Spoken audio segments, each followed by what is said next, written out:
नमस्कार दोस्तों, ये बिहार विद्यालय परीक्षा की जो है state secondary teacher eligibility test 2024 का पेपर है और ये फर्स्ट पेपर है। और ये 2024 का जो है भूगोल का जो एस्टेट का एग्ज़ाम हुआ है उसकी ऑफिशियल आंसर की है। तो हम आप लोगों को जल्दी से जल्दी ये है क्वेश्चन करवाएंगे। ये आपके सारी परीक्षाओं में ये बहुत ही महत्वपूर्ण होंगे, इसको आराम से देखिए। और इसके ये जो है पीजीटी, हायर एजुकेशन यानी असिस्टेंट प्रोफेसर, टीजीटी, अन्य बहुत सी परीक्षाओं के लिए बहुत ही उपयोगी हैं। तो चलिए इनको शुरू करते हैं। ठीक है, पृथ्वी की उत्पत्ति से संबंधित निहारिका परिकल्पना किसने प्रस्तुत की थी? ये जो है पृथ्वी की उत्पत्ति से संबंधित निहारिका परिकल्पना जो है लाप्लास ने की थी। ठीक है, अगला प्रश्न है, पृथ्वी के आंतरिक भाग के तत्वों में किसका घनत्व सबसे अधिक है? निकिल और फेरियम का घनत्व सबसे अधिक है। ठीक है, अगला क्वेश्चन है, पृथ्वी के ऊपरी परतों के निर्माण में किन तत्वों की प्रचुरता होती है? तो इसमें सिलिका की मात्रा सबसे अधिक होती है।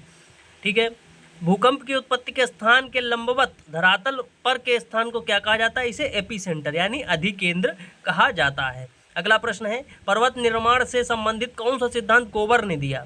पर्वत निर्माण से संबंधित कौन सा सिद्धांत कोबर ने दिया? इसमें पर्वत निर्माणक भूसन्नति सिद्धांत कोबर ने दिया। निम्नलिखित में से कौन से भूसंचलन मोड़ उत्पन्न करता है? यानी वलन किस भूसंचलन से होता है?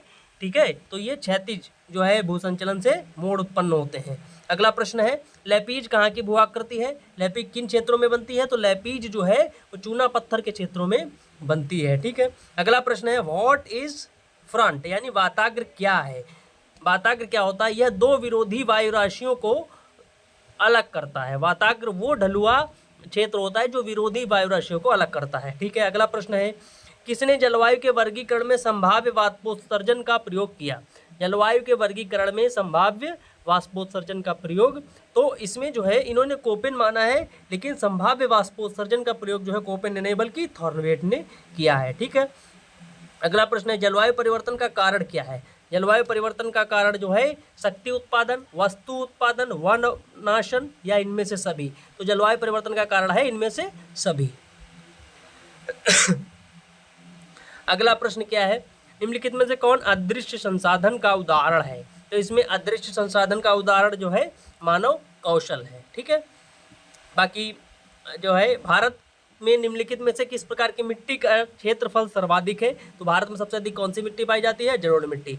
ये सारे प्रश्न जो हमने क्वेश्चन सीरीज 5000 क्वेश्चन की करवाई है उससे आपको हूबहू सारे प्रश्न मिलेंगे और सारी परीक्षाओं में, चाहे वो पीजीटी का हो, कोई भी हो, एलटी ग्रेड का हो, सभी में मिलेंगे। बीपीएससी का पीजीटी का पेपर होगा उसमें आपको बहुत सारे क्वेश्चन मिलेंगे। इसलिए आप चैनल को सबसे पहले सब्सक्राइब कीजिए और बेल आइकन को यानी घंटी को दबाइए, जिससे कि क्या है सबसे पहले आपको पता चले जब हमारा नया वीडियो आए। और जो हमने 5000 क्वेश्चन की जो सीरीज चला रहे हैं उसको देखिए, उसमें से आपको बहुत सारे क्वेश्चन इन एग्जाम में मिलेंगे। देखिए जरा सारे क्वेश्चन लगभग जो है मिट्टी वाला जो हमने वीडियो बनाया है उसमें ये आपको सीधे सीधे हूबहू वही प्रश्न देखो मिल गया है। ठीक है, अगला क्या है, कुछ मछली पकड़ने के मामले में कौन सा देश दुनिया की सब मछली का सबसे बड़ा उत्पादक है? तो कुल मछली उत्पादन में दुनिया का सबसे बड़ा देश चाइना है। ठीक है, चीन है। निम्नलिखित में से कौन सा मध्य पूर्व देश पेट्रोलियम का मुख्य उत्पादक है? तो इसमें से सऊदी अरब पेट्रोलियम का मुख्य उत्पादक है। विश्व में सबसे बड़ा पेट्रोलियम उत्पादक कौन सा है? तो अमेरिका है विश्व में सबसे बड़ा पेट्रोलियम उत्पादक। ठीक है, अगला प्रश्न है, निम्नलिखित में से कौन लौह अयस्क का सबसे बड़ा उत्पादक है? लौह अयस्क का, लोग चीन लगा देते, नहीं, लौह अयस्क का सबसे बड़ा उत्पादक ऑस्ट्रेलिया है। ठीक है, अगला प्रश्न है, अंगूर की खेती की विशेषता क्या है? अंगूर की खेती इनमें से भूमध्य सागरीय क्षेत्रों की प्रमुख खेती होती है। ठीक है, वेबर का औद्योगिक अवस्थिति सिद्धांत में आइसोडोपेन क्या है? समान कुल परिवहन लागत के बिंदुओं को मिलाने वाली रेखा को आइसोडोपेन कहा जाता है। अगला प्रश्न है, निम्नलिखित देशों में किसने भिलाई स्टील प्लांट की स्थापना के लिए सहयोग किया? भिलाई स्टील प्लांट पहले है कहाँ? ये छत्तीसगढ़ में है और इसमें जो है इसके निर्माण में रूस ने सहयोग किया था। अगला प्रश्न है, निम्नलिखित देशों में से कौन विश्व का सबसे बड़ा चीनी का उत्पादक है? तो विश्व का सबसे बड़ा चीनी का उत्पादक भारत है। गन्ने का विश्व का सबसे बड़ा उत्पादक ब्राजील है। ठीक है, तो अगला क्वेश्चन है, विश्व व्यापार संगठन की स्थापना कब हुई थी? ये हुई थी 1995 में। WTO की स्थापना 1995 हुई थी। इसकी स्थापना गैट के स्थान पर हुई थी। प्राणी विकास का सिद्धांत यानी द ओरिजिन ऑफ स्पीसीज जो है पुस्तक है, ये किसकी है? ये डार्विन महोदय की है। अगला प्रश्न है, बुशमैन निम्नलिखित में से किस मरुस्थल में पाए जाते हैं? बुशमैन एक जो है जनजाति है और ये कालाहारी मरुस्थल में पाई जाती है। एस्किमो का क्या अर्थ होता है? एस्किमो का अर्थ होता है कच्चा मांस खाने वाला। ठीक है, अगला प्रश्न है कयाक और उमियाक एस्किमो का क्या है? कयाक और उमियाक जो है वो एस्किमो का बोट यानी नाव होता है। देखिए कितने महत्वपूर्ण क्वेश्चन और सब एनसीईआरटी से जुड़े हुए क्वेश्चन हैं और ये आपके एग्जाम में हूबहू ऐसे ही क्वेश्चन फंसेंगे। ठीक है, आपको एकदम ऑथेंटिक जो है उत्तर यहाँ पे दिए जा रहे हैं। इतना महत्वपूर्ण सवालों की ये सीरीज है, तो आप लोग इसे चैनल को लाइक जरूर कीजिए। ठीक है, और आप लोगों को जो है मैं इसका डिस्क्रिप्शन बॉक्स में जो है मैंने इसमें टेलीग्राम चैनल दिया है, तो उस पर लिंक पर क्लिक करके टेलीग्राम चैनल को ज्वाइन कर लीजिए। ठीक है, तो आपको सबसे पहले पता चल जाएगा। चलिए अगला प्रश्न है निम्नलिखित में से कौन प्रवास का भौतिक कारण नहीं है? प्रवास का भौतिक कारण खनिजों की उपलब्धता नहीं है। बाकी सब भूकंप है, अपरदन है, ज्वालामुखी, ये सब प्रवास के भौतिक कारण है। ठीक है, अगला प्रश्न है निम्नलिखित में से किसने सर्वप्रथम प्रवास से संबंधित सिद्धांत दिया? रेवेनस्टीन ने। रेवेनस्टीन ने सबसे पहले प्रवास का सिद्धांत दिया। अगला प्रश्न है अनुकूलतम जनसंख्या प्रदर्शित करने का सूत्र किसने दिया? अनुकूलतम जनसंख्या ऑप्टिमम पॉपुलेशन थियरी नहीं पूछ रहा है, अनुकूलतम जनसंख्या प्रतिपादित करने का सूत्र किसने दिया? तो ये डाल्टन ने दिया है। ठीक है, अगला प्रश्न है सांस्कृतिक भूदृश्य का क्या अर्थ है? मानव द्वारा निर्मित भूदृश्य सांस्कृतिक भूदृश्य है। ठीक है, 50 लाख से अधिक आबादी वाले नगरों को क्या कहते हैं? तो उन्हें मेगालोपोलिस कहते हैं। ठीक है, 50 लाख से अधिक जनसंख्या वाले नगरों को। केंद्र स्थान सिद्धांत का प्रतिपादन किसने किया था? तो ये सेंट्रल प्लेस थ्योरी किसकी है? क्रिस्टालर महोदय की है। अगला प्रश्न है भौगोलिक अध्ययन का केंद्र बिंदु क्या है? धरातल का स्थान, ये भौगोलिक अध्ययन का केंद्र बिंदु है। निम्नलिखित विज्ञानों में से किसके द्वारा भूगोल भूविज्ञान से संबंधित है?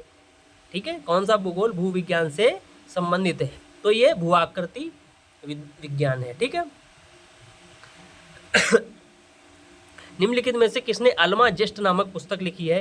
ये टालमी महोदय ने जो है अल्माजेस्ट नामक पुस्तक लिखी है। ठीक है, अगला प्रश्न है प्रिंसिपल ऑफ ह्यूमन ज्योग्राफी पुस्तक किसकी है?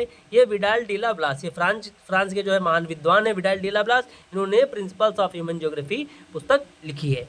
ठीक है, ये आपको इतने महत्वपूर्ण क्वेश्चन है, ये आपको इसमें से बहुत सारे क्वेश्चन अगले एग्जाम में मिल जाने हैं, तो इसलिए जो है देखते रहिए इन क्वेश्चन को, स्पीड बढ़ा लीजिएगा और 2 बार इस वीडियो को पूरा देख लीजिएगा, आपको सारे क्वेश्चन कंप्लीट हो जाएंगे और वैसे आप पेपर में लिख लेंगे। ठीक है, चलिए अगली पुस्तक है किसने कॉस्मोस पुस्तक लिखी? तो कॉस्मोस पुस्तक हम्बोल्ट की है। ठीक है, अगला प्रश्न है निम्नलिखित में से कौन भौतिक भूगोल की शाखा है?